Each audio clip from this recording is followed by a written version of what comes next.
আল্লাহ বলে, নবী আপনি কাঁদবেন না, আপনার চোখের পানি আমার সহ্য হয় না।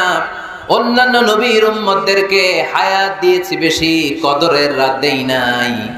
আপনার উম্মতকে যদিও হায়াত লম্বা দেই নাই, কিন্তু আপনার উম্মতকে আমি লাইলাতুল কদরের রাত দিয়েছি গো নবী। লাইলাতুল কদরি খায়রুম মিন আলফি শাহর, হাজার মাসের চেয়ে সেরা। এই এক কদরের রাতে যদিও 60 থেকে 70 বছরের মধ্যে মারা যাবে, কিন্তু এই এক কদরের রাতে ইবাদত করলে 1000 বছর ইবাদত করলে যে সওয়াব, তার চেয়েও বেশি সওয়াব আপনার উম্মতের আমলনামায় ঢুকায় দিবে কে? আল্লাহ। আল্লাহ বলে, নবী আপনি কাঁদবেন না, আপনার চোখের পানি আমার সহ্য হয় না।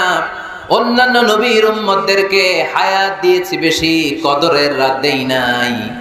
আপনার উম্মতকে যদিও হায়াত লম্বা দেই নাই, কিন্তু আপনার উম্মতকে আমি লাইলাতুল কদরের রাত দিয়েছি গো নবী।